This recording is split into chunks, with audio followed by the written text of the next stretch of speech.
Where did that come from? I mean, here we were pretty much throughout that innings, at least up until the halfway point, saying, well, it's, there's dew around. The chasing side are always the favoured side. Delhi in control. David Warner's out there. Look at the long batting lineup to come. The experience of Marsh, Rovman, Powell. They can hit it a long way. It all counts for nothing. It was all on paper, and it was a convincing victory for Bangalore in the end, like it was in the afternoon for Lucknow. Both the afternoon and the evening game now going in favour of the side batting first. 189 for 5, plays 173 for 7. Josh Hazlewood once again outstanding, 3 for 28 in his 4 overs. Siraj picked up the wickets, and even without the help of Harshal Patel for a change, they controlled the back end of the innings there. The only standout was David Warner in that run chase. Here we are to look back at both the games on Super Saturday here on Cricbuzz Live. I'm joined by Michael Vaughan and Pommie Mbangwa.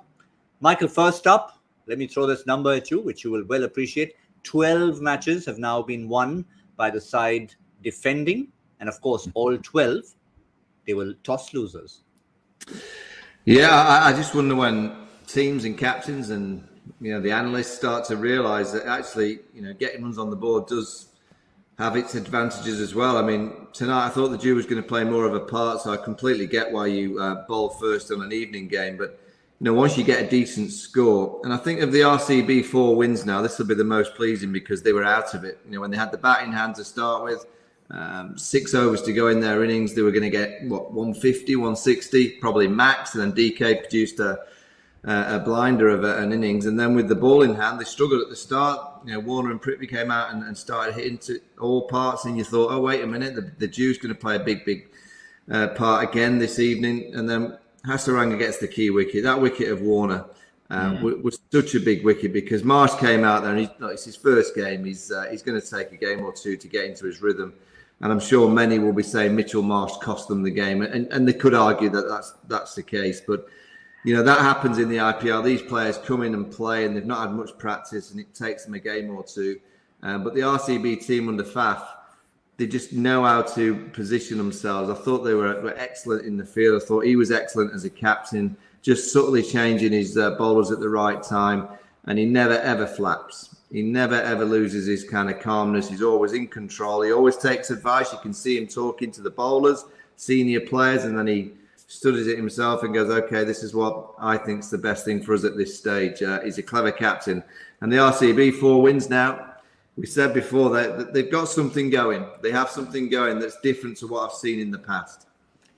We've been saying it all along, Pommie, when we were on Combox, we cheekily suggested, because that's when Mitch Marsh was in the middle of his drought, and we said, is this a candidate for the second retired out of the season? And then I realized that we were not the only ones. They were talking about it in commentary as well. Yeah, I did hear Ian Bishop go on about it as well. But I suppose it's a subject for another day. My question would be, when do you then call it quits? Like, when do you say the guy's got to come in? How many balls do you give him? It's quite a difficult one, actually. But in talking about teams making it difficult for batters when it's time for them to try and chase a score. One, at the start, we spoke of good captains and Mick suggests, and correctly so, that Faf du Plessis is not flappable. He just kind of reads the situation. What's needed now? What's needed next? Where do I go from there? What if that happens? And that's what he's doing all the time through the game. That's all he's doing. It helps a great deal if you have really good bowlers in your lineup. In Hazlewood, in Hasaranga, in Siraj, he's got bowlers who he knows he can go to. In Harshal Patel, he knows when to go to him. And generally, over the course of 14 games, as a group, most of them are going to get quite a lot right. And even on days when they don't quite get it right, sometimes they'll come out on top. But over the course of a season, with the right captain backing what they think and what they want to do, and perhaps shifting them towards what might be better in some situations, and allowing them to operate how they want and supporting that, I think is going to go okay. And in terms of bowlers and the way they work, I said at the start, what you want as a bowler is to have a definite target. And by that, I mean runs on the board mean you have something that you work to. And it's like when there's nothing going. So when you're bowling first and you're kind of being asked by the skipper, okay, what do you want here? What do you want there? You do know your field, but you're not really defending anything. When you're defending something, it's definite. And there is a way, I'll go for one to that guy because one doesn't hurt us. If I go for 4, I'm okay. As long as I don't go out the ground for 6, then I'm still kind of going okay. And that's why I think what Mick says about bat first, put a score on the board if you're sure that the surface is a good one. I think that's kind of just a basic principle of the game. And that's how, with the way T20 has evolved, with everybody kind of throwing fear out the window, they don't mind the fact that they're batting first. They'll go at it and they'll play as freely as can be.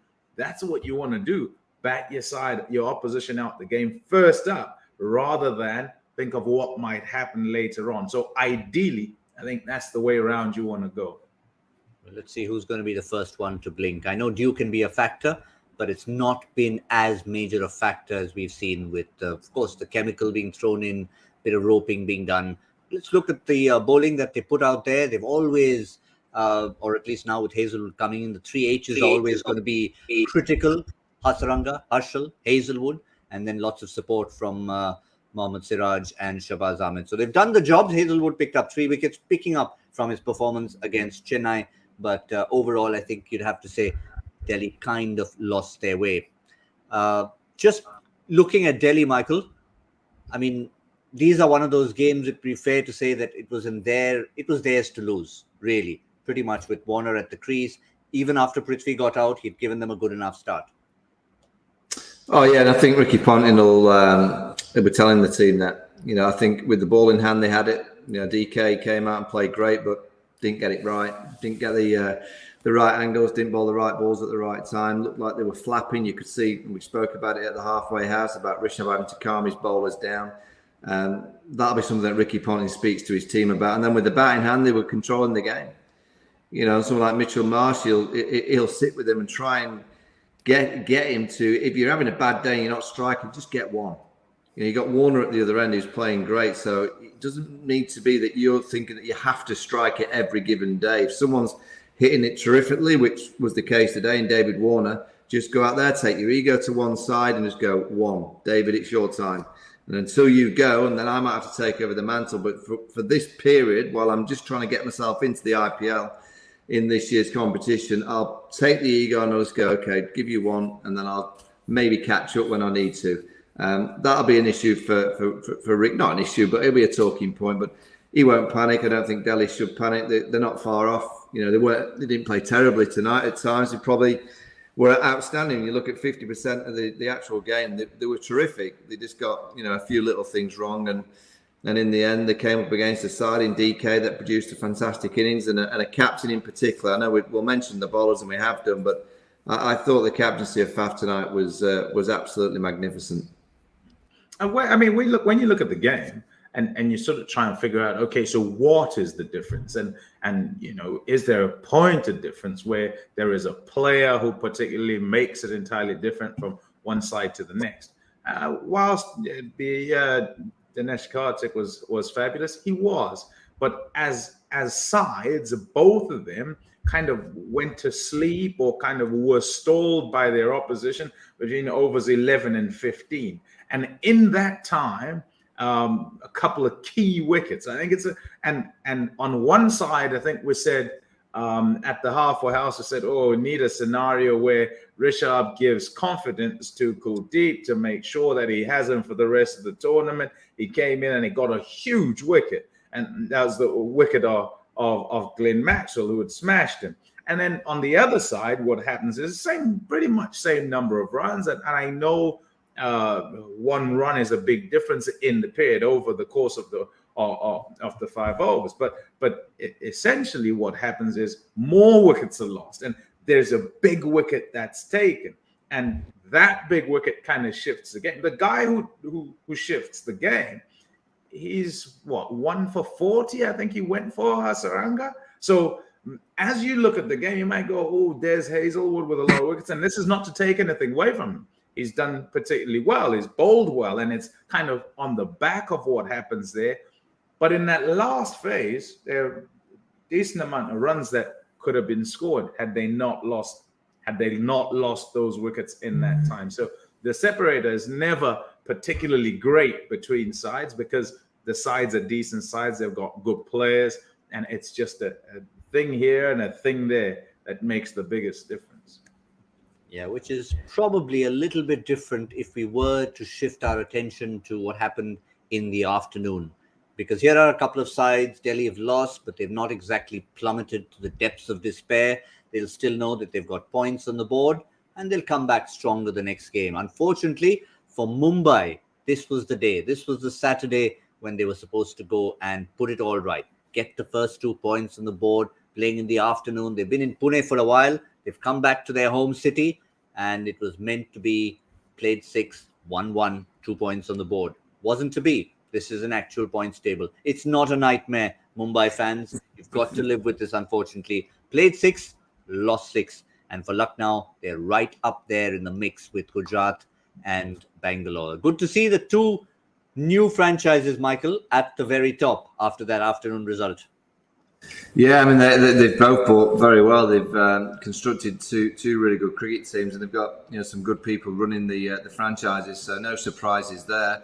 Mumbai are well, not quite sure what to say about Mumbai because they're my team. I've always loved them, but they're just going to have an off year. They're going to have a year where they're going to try and maybe find 1 or 2 players. And I think in Daryl Brevis, they've got a player that they can pretty much bank on for many, many years.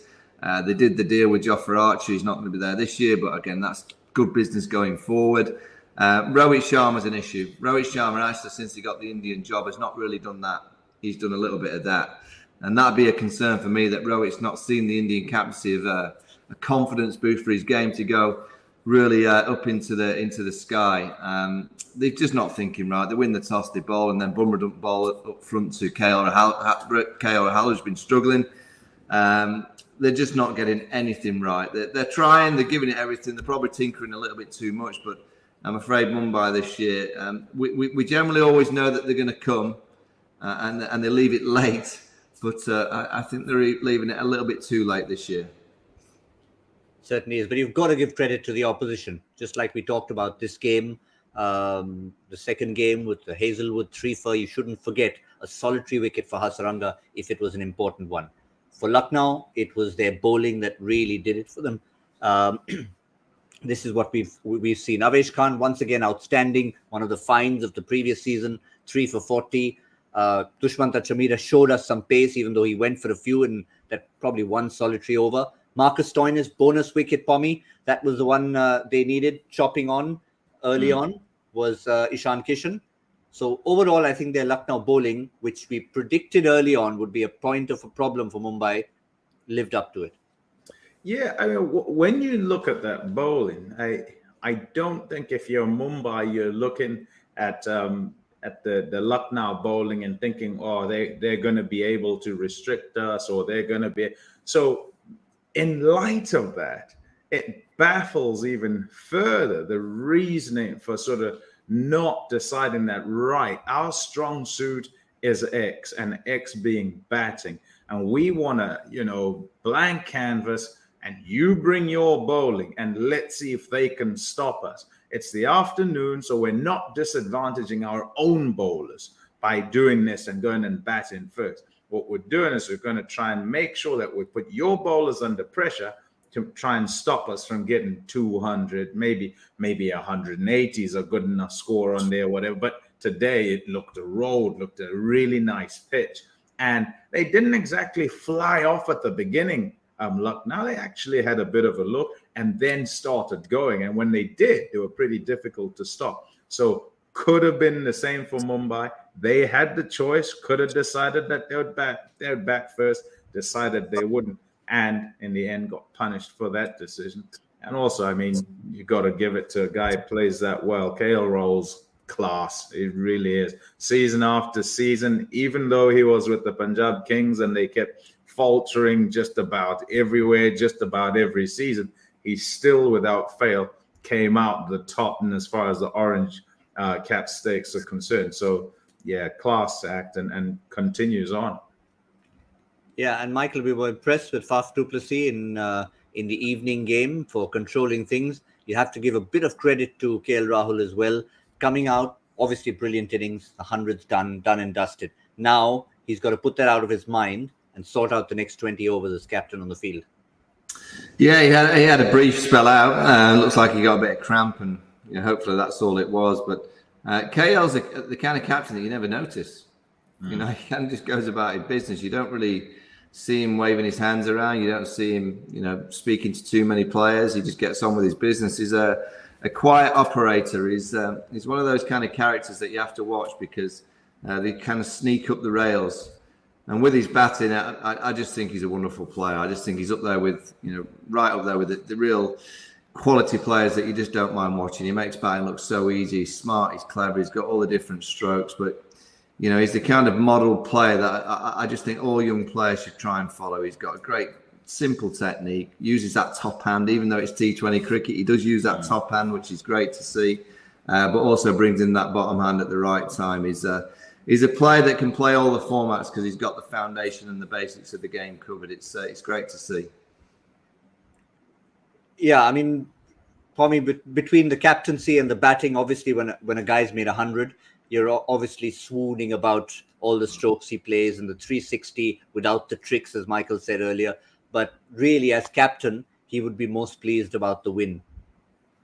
Yeah, that's all it's about. That, as far as he's concerned, that he's a batter out there who needs to bat and put his side in a position where they can win the game. Simple as that, nothing else. And if he bats, gets 100 and they lose, scant consolation. Yes, it's okay. And like I said before, season after season, he's up at the top for the orange cap and all the rest. That's not what he wants. He wants his franchise. He wants his team to be winning games, to be challenging, to make sure that they're challenging for the title. Titles, that's what players want. And if he has missed 100 after 100 and can get 100 in the final, or if he's missed not so many runs as they go along, but can get 100 in the final, causes them to win, takes that every time. Even in a season where he doesn't end up with 600 runs or 500 runs and the orange cap, he give that away to take the cup. Yeah, at the moment, he's very happy with his turquoise blue cap and making the runs. Big 100, win under the belt. KL Rahul flying high. Victories for Rahul's side and for Faf du Plessis' side. But the action, of course, doesn't cease. It hardly gives us time to breathe. And now we're looking ahead to the games on Sunday. And we've said it's a little busy at the top of the table. It could get even busier because while the Orange Army are finding their way up, there's Punjab who are somewhere stuck in the middle looking to creep their way up. Quick look at the points table as we look ahead to the games on Sunday. This is where Punjab stand at number 5. At number 7, it's Hyderabad. But guess what? They're both on 6. Hyderabad started off with nothing. And then suddenly they're on 6. And the winner of that also now starts to create a new logjam on 8. A couple of days ago, it was everyone on 6. 6 was the magic number. One team had sneaked up to 8. Now it's 3 on 8. We could have another one on 8. And then we could be having more action when we go to the evening. But let's look one at a time. Let's look at Punjab taking on the Orange Army. Michael, when the tournament started, there were 3 teams really who had drawn a blank. It was Mumbai, it was Chennai, it was Hyderabad. Chennai have just made this one step in the right direction. Hyderabad are taking giant leaps. And you said it earlier, it's the process they've got right. Yeah, Williamson's a tremendous leader. He just goes very quietly. He knows his role as a batter at the top of the order. We saw it in the last game. If he gets out, Aidan Markham comes in and plays in a similar fashion. But they've both got the game to go hard. They give themselves a chance to get in, and then all the firecrackers can bat around them. With the ball in hand, with Kane, he's just smart. He just knows when to put on the different bowlers to create the different angles. He's very, very clever at protecting certain sides of the ground. And what he does, he maximises every ounce of ability in the team. I don't think the Sunrisers have got the best team. I really don't. On paper, don't think they've got anywhere near the team of some of the other franchises. But, with Kane Williamson, with Tom Moody, with Murray Lytham, Brian Lara, Dale Steyn, they've got a better bench than some of the players playing. They've just got this knack of, and Kane has done it for years with New Zealand.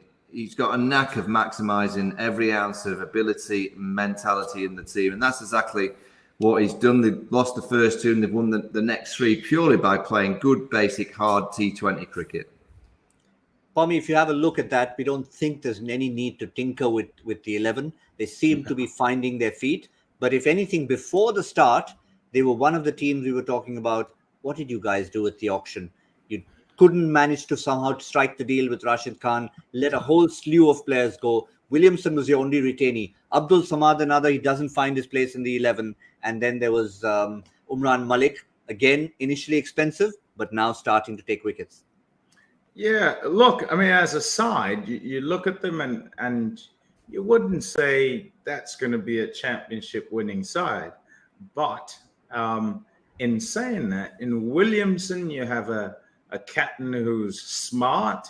You also have, with the way that they've arranged things, put him at the top of the order. He can kind of guide things all the way. He'll play accordingly, try and take advantage of the power play. And I think it gives them a stability, the fact that he's up at the top. You're not taking risk with him. You're not asking him to do anything entirely different. He'll play the situation up at the front, try and get the side off to a good start, try and keep it together as he goes along, making sure that they stay at a certain run rate determined by what they read of the conditions on the day. Then what you have is, so pick out a couple of players, and I'll pick out Rahul Tripathi, who, yes, could bat at the top, but he plays just fine batting three and seems to be a kind of guy who wants to walk in and he's going to play shots in there. And what an innings that was in their previous game. It was magic. It was really a magnificent innings. And he looks like he's in fine touch. Then in Nicholas Pooran, they have a guy who is incredibly talented. But in as far as this tournament is concerned, it's very much going on his talent and not so much what he has delivered. So they're hoping they're going to be the ones that are going to click him into gear and have him give them some sort of body of work that's going to make sure that they're pushing for honors at the end of the season. For Markram, when it comes to spin, he has his challenges. It's what he's continually trying to fight. When it's seamers, no problem. And batting at 4 and trying to finish games, having had issues in trying to finish games a season ago, that's something also that they hope is a learning that he'll kind of make sure that he uses and gets them over the line this season. Umran Malik, though, excitement, big time, so much excitement. And I don't care who it is, every single time they play, everyone's watching the speed gun. And I'm telling you, magnificent stuff. Really good to watch. Two important bowlers, Natarajan and Bhuvi, very important for their side. Yeah, we're all excited about seeing the 150, 155 for Umran Malik. But since Pommie mentioned Aiden Markram, it wasn't long ago, in fact, last season, when he was very much a key part of the franchise he's going to play against. We love to pick this, Michael, don't we? Who's playing against his ex-team? And Aiden Markram's going to be up against a team he played a fairly decent role for. He was being used as an off-spin in the power play, key player in the middle order. So that's going to be an interesting matchup. But Punjab, in sharp contrast to your Williamson's Hyderabad, are very different. They come hard, come what may. They've got a formula. Yeah, they're great to watch. I mean, they've got so much batting depth. I mean, you could name 2 or 3 of them, but you might as well name them all. In, Agarwal, you got Dhawan, who's been playing great. Shikhar just seems to, he's a fine wine, isn't he? Just seems to get better and better. Then you got Bairstow. Liam Livingston, quite close friend of mine, who's just a freak. Just seems to want to try and hit every single ball for 6, and he's been doing it quite well of recent time. We saw that innings early in the tournament from Modi and Smith, which was unbelievable. Of all the teams, I think bowlers would be shivering the night before to face this lot. because if one doesn't get you, someone else will, and if those two don't, the other two will, and if those other two don't, the other two will. It's a batting lineup that's got depth, power, excitement. It's just the bowling. Have they got enough bowling to really pose that question against the better batting lineups? We'll have to wait and see. As the tournament progresses, you can get found out somewhat. They certainly haven't been found out yet, but they can get found out if that bowling doesn't start to offer a few different tricks. Yeah, it looks decent on paper. If Odin Smith is a weakness, he picked up 3 wickets right at the end in the last game. So they seem to have sorted that out. Vaibhav Arora, a new find for them. And of course, Pommie, just one quick word on Kagiso Rabada, because he's always been top class, come from a different franchise, but seems to be fitting into the scheme of things there. Yeah, what he does and what he does well, what top class performers do, is they compete. He wants to be the best. He's one of the best in the world. And no matter what, whatever the situation, he's up for it, and he wants to try and make sure that he can affect the game. So they've got a good one in Rabada. And as a group, they've just got to gel as a bowling group and how to use them, when to use them. And I think it'll become apparent as they go along and they go from game to game. If they can do that whilst they're winning, then it's better. Yeah, they've always been known as a volatile franchise. They win 5 on the bounce and then they lose 5 on the bounce. This time they'll want to try and be a little more stable. Maybe not with their playing style. We'll give them that. But what's happening in the evening? That's the afternoon game under the searing hot sun. It's going to be orange taking on red. Which one is going to be more fiery? But in the evening, a lot calmer colors. I'm not sure if yellow's calm. It's maybe a calmer shade. Yellow against blue. Gujarat against Chennai. And yes, questions will still be asked. Mumbai might look mathematically out. Chennai in lots and lots of trouble, but far from mathematically out. There's no question, Michael. It's a must-win. Must-win for Chennai. Yeah, I mean, they won the last game. Much needed, particularly for the captain, Ravi Jadeja. He's obviously in the infancy stages of being the leader of this great franchise. It's obviously has been controlled and run by MS Dhoni and Stephen Fleming. All of a sudden, you take over the mantle. It can't be easy. They played quite well in the last game, so that'll give them a bit of a boost. But again, a bit like Mumbai, I don't see Chennai this year as being that competitive force that we've seen. I don't suddenly see them going on a 4 or 5 game winning streak. I just don't think they've got enough in quality from 1 to 11. I don't think they had a great auction. I've spoken about it before on Cricbuzz that whether they took that eye off the ball, whether they didn't think they needed too much more, I don't know. But I don't think they had a great auction. I think losing Lord Thakur was a big miss for them as well. Allowing him to go, I know you can't keep everybody, but I just look at their squad and see, yeah, of course, there's decent players in there, but I just don't see them as being anywhere close to some of the other teams this year. And Deepak Chahar, you'll notice we've taken the name out of the entire squad, and we've had to, because he will officially take no more part in this tournament. For the longest time, he was somewhere in there in white, thinking, when will he come back? That's not happening anymore. So the performance they did get Chennai in the last game, Robin Uthappa, he's not exactly a spring chicken, but it's almost a bonus for them. Nothing from Rahul Tripathi. Shivam Dube, outstanding. Question is, how long does he carry on delivering performances like that? And I suppose the discovery of the last game was Mahesh Theekshana. Yeah, I suppose when you say Rahul Tripathi, you mean Ruturaj Gaikwad, right? Did I say Rahul Tripathi? You did, yeah. Ruturaj Gaikwad, it's crazy that we'd speak about him this way, but the expectation in that squad is that he's one of those to unlock the rest of the order, and he's such a young guy. So when your hopes are pinned on a youngster, particularly when he's gone a couple of seasons where he's done decently, then anything can happen. You might expect a guy to have another really good season. And the good thing about Ruturaj Gaikwad and sort of why everybody would think, well, he'll go well again, is because you couldn't really pick out an apparent weakness to his game where guys would say, this is where they'll get him out. And I know a couple of times there were short ones that guys would put up here and say, right, try and take that on. And he got out a couple of times. But it was when he had quite a few runs. So that's who they're missing particularly, so they can't get started. And he had his partner last time, didn't he, in Faf du Plessis. Doesn't have him this time. He's gone off to another franchise. Maybe got too expensive for them. They maybe felt that they needed to just move on. Whatever the case was, it's a case of starting again. And there's also the calmness, and Michael spoke about it. There's also the calmness of MS Dhoni leading. Not calmness of himself, but calmness of those around him because they know he's got it, right? That's not there. It's okay. So what does Ravi Jadeja bring? And they know him as something else in their squad. They know him as this guy who just plays and he'll get them the game. But he's not Mr. You're going to make the decisions and you're in control. So I think it's just a different dynamic.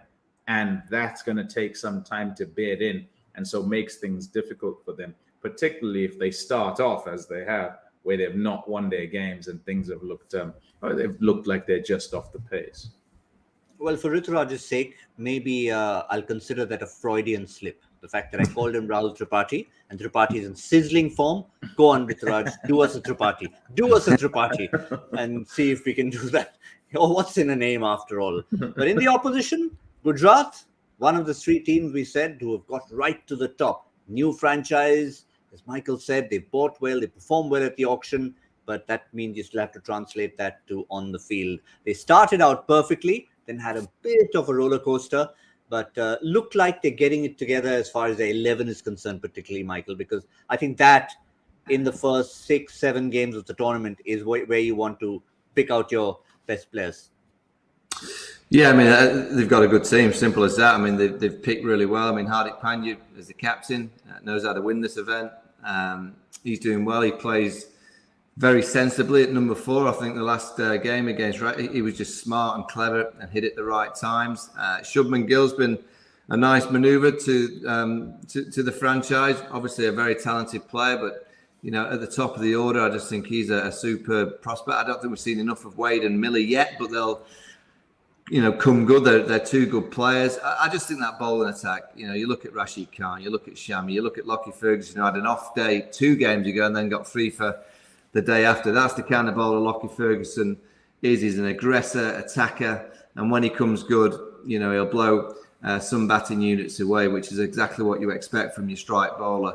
Yeah, it's been a very clever auction. Whoever put that team together, that squad together, deserves a lot of credit because it looks to me on paper, I mean, it's early stages, and as I said, they've got a captain that knows how to win it with a different franchise. When you start getting to the back end of the tournament and the pressure really is on, will they have enough belief in the squad to go all the way? I think they have the talent of players. I really do. I think they've got a good enough squad of players to be really competitive in this year's IPL.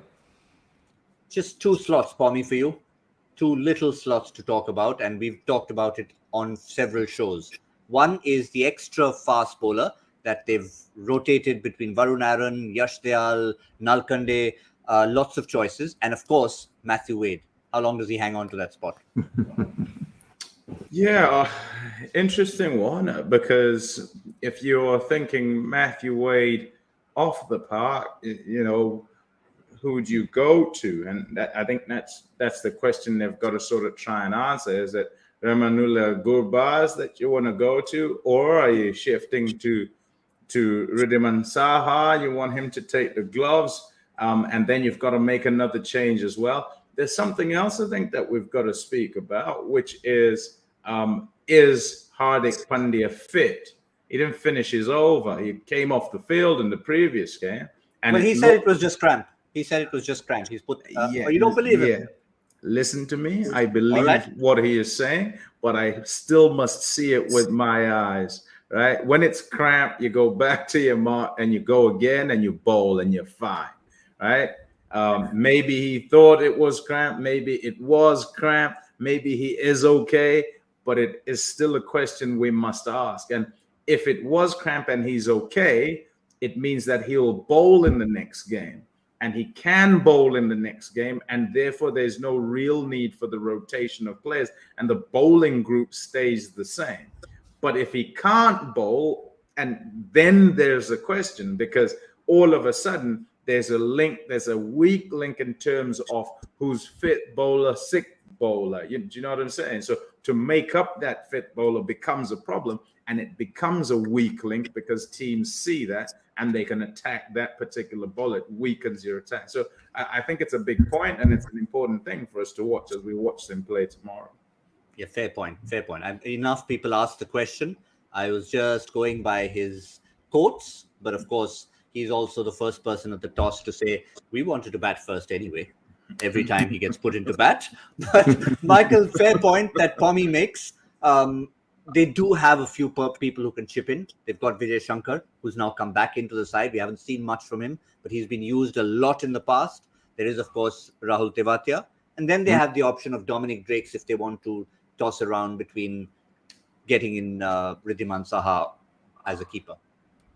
Yeah, I mean, I would stick with Matthew Wade just for another game or two. I just think he's got that energy. I think when you're winning and they've had such a good start, I'll be reluctant to change my keeper. I think the keeper is such a pivotal member of your side. And when you've been, we don't know how much tactical now Matthew Wade's passing on to Hardik Pandya out there in the middle. From behind the stumps, your keeper is so important in T20, in all formats of the game, but in particular T20. And it might be that Matthew Wade's given him a couple of gems that's really helped the captain out. We don't know, but I've seen enough of Wade that I would stick with him just at this stage. I wouldn't be changing too much. I wouldn't be tinkering too much with this team.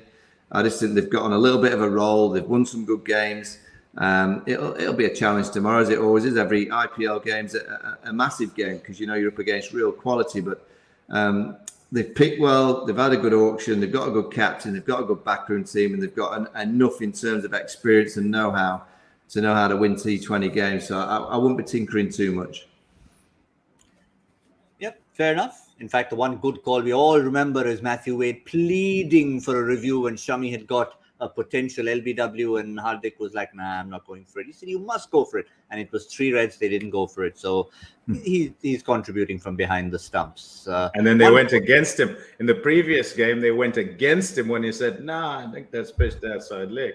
And no, it went like this and blah, blah, blah. Went upstairs, pitched outside leg. All right, Matthew, you're staying in the side. You're in the side.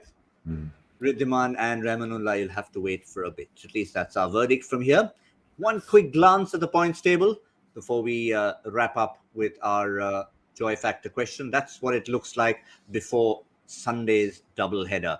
Gujarat on top. They're going to be taking on Chennai, second from bottom. 8 plays 2, or rather 8 points plays 2 points. Look at that table, guys. I mean, the 2 newest are at the top, and the 2 winners, the 2 teams that have won it the most, they're at the bottom.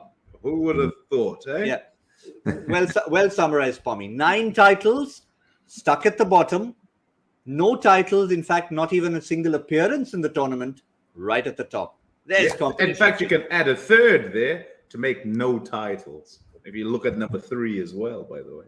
All right. Fair enough. Fair enough.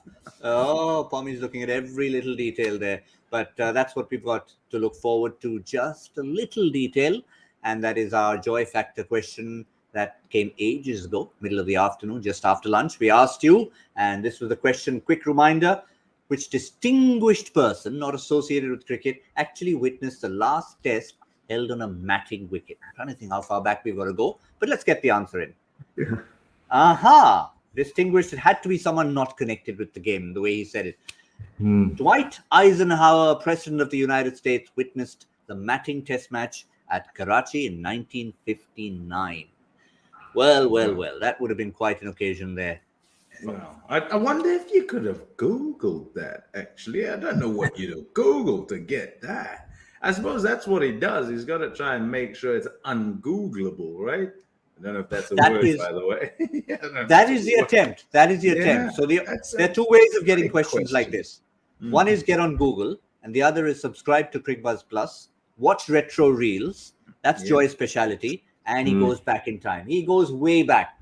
He's gone back to the Beatles. He's gone back to the Titanic, people. 1912. That's around when Joy was born. So he takes you back to a time when he's familiar with and I he thought it brings was it all to us.